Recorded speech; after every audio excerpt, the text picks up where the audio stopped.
I will run down Beetlejuice. So Beetlejuice. Obviously, try to spoiler free it because I will watch it. I'm gonna spoiler free it as best as I can. Okay. And I will get in. I will say it's hard to talk about this movie without spoiling it, but I will do the best that I can. The first thing I'll say, this is something I learned recently, and I think it's funny.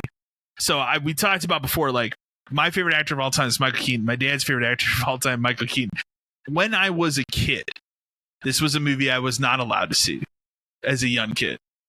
And being grown up in a religious house. But I learned recently, and sometimes in life, like, you learn things later on that blow your mind. Like, you always thought one thing, and then you learn, like, oh, that totally isn't true. Like, I've thought this one thing for 30 years, and that's not what it was.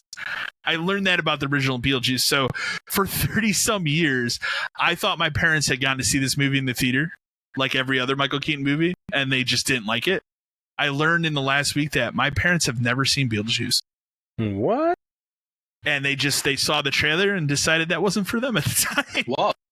Well, okay. Insane, right? Like, it just, like, that was the day I learned. I was like, shattered my world. I'm like, what? Like, you never, like, no. For me as a kid, like, I grew up on the cartoon. I think a lot of us did. Like, the cartoon was very successful, very good. And then remember seeing the cartoon and by nature being like, going to the video store and going, hey, there's this movie, and my mom be like, no, you don't need to see the movie. And then at some point I went over to a friend's house in the neighborhood and they were like, let's watch Beetlejuice the movie. And I saw it as a kid. And then I remember telling my mom, then remember her not being very happy about that. I remember watching it just because it's definitely something my dad would have watched. Okay. And obviously after that point, loved the movie, seen it many, many times. It does fall into the category of a legacy sequel. So you think, like, I don't know, after 36 years, is it going to be good? 36 years. He's 73. That is so weird for me to think about. He does not look or act 73 at all. It's kind of crazy. Maybe towards the end of that Flash movie, you get a little bit of it. A little bit. Yeah. Not really here, though. His voice is a little more gravelly than the original Beetlejuice, but I loved pretty much every minute of it. I will say, and then I will preface it by saying there is one fault in this movie. And the problem is, and it's a thing that you will notice while you're watching the movie, but as it progresses, it works. And that is, it is very noticeable that they have taken like 4 different stories over the years and mashed them all into one script. So at some point, it becomes a kind of movie where you're an hour in, here's another plot line that's going to happen. I hate movies. But they're all so good and interesting. And somehow they all wrap up at the end, and in mostly a decent way. There's one that I don't think does. I don't want to say which one that is because it will spoil it. Okay.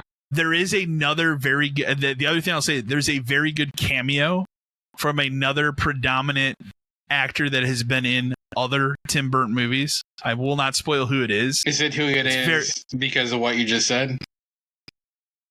Oh, you know what? No, I'm not going to bother to guess because it could be a couple people now that I think about it. So it's a couple people. It's somebody that I was surprised. Like, immediately when I saw, like, when you first see the back shot of them, you're like, oh, that, like, from a very far distance, I was like, oh, this is going to be the introduction of Beetlejuice in this movie. And then it got closer. I'm like, this isn't Beetlejuice. And then I was like, oh, I know who that is. Boy, they're not even credited in this fucking movie. That's cool.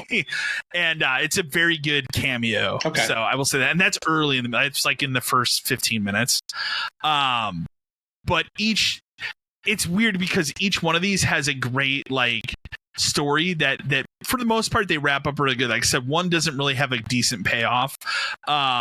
It does have the unfortunate, like, so Jenna Ortega is Lydia's daughter, right? They do the kind of tired plot line of like, oh, this is the angsty teen daughter that I have.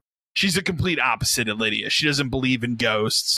She doesn't have any of that kind of stuff. And then obviously during the movie starts to realize, no, this stuff actually is really happening. But she has a very interesting, she probably has, I would argue, the most interesting storyline in that movie. Okay. It gets really, I will say this, there is a good twist within a twist in this movie.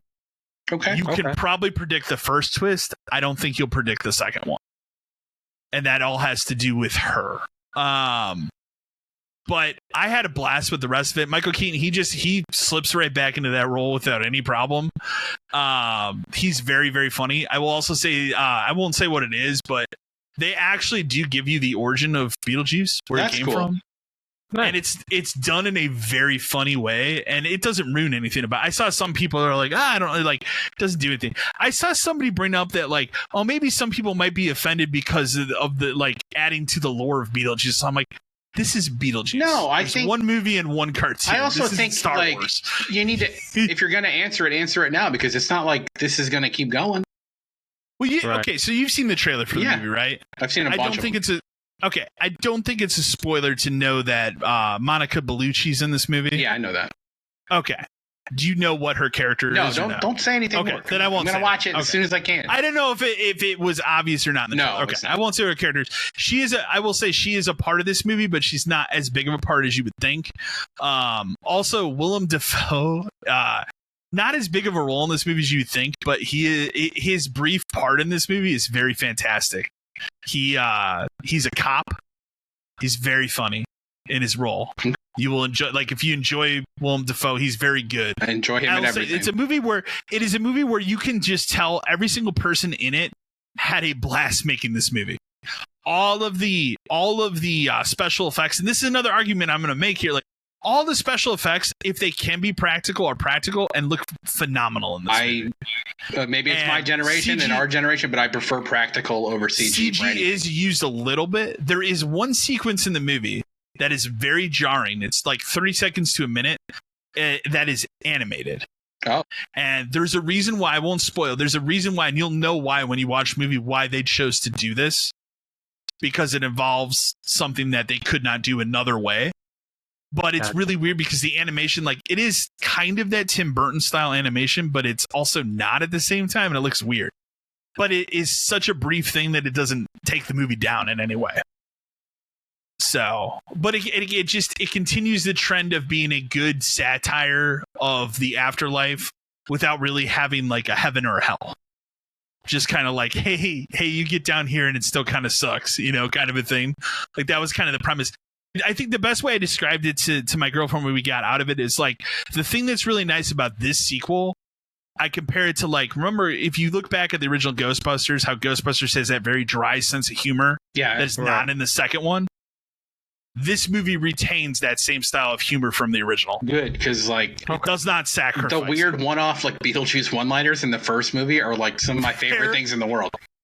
There is, I won't spoil this as well. There is a sequence done twice in this movie that I am honestly surprised in 2024 that it made the green lights and checks and pass that they put it in here, and they do it not once but two times.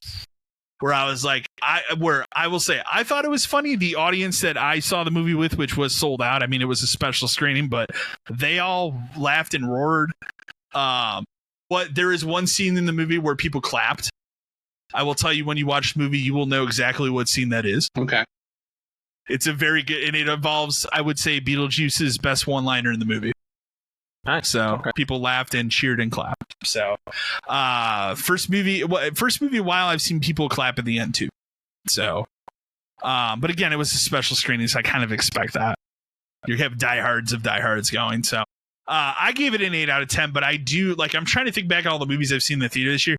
It might be my favorite movie now that I've seen, at least in the theater this year. I had a lot of fun with it. I want to see it again. I really want to see it. My girlfriend does too, and I was like, eh. So I'm curious to see how it does. I think it's going to do very well. And I'm curious to see how quickly it comes to digital. But I will say, like, it's easily Tim Burton's best movie since Sweeney Todd. Whoa. But he hasn't had I don't think he's had a good movie since Sweeney Todd. This is the same man who brought us the bad Dark Shadows movie. Well, that's for you. But it's still a very bad movie.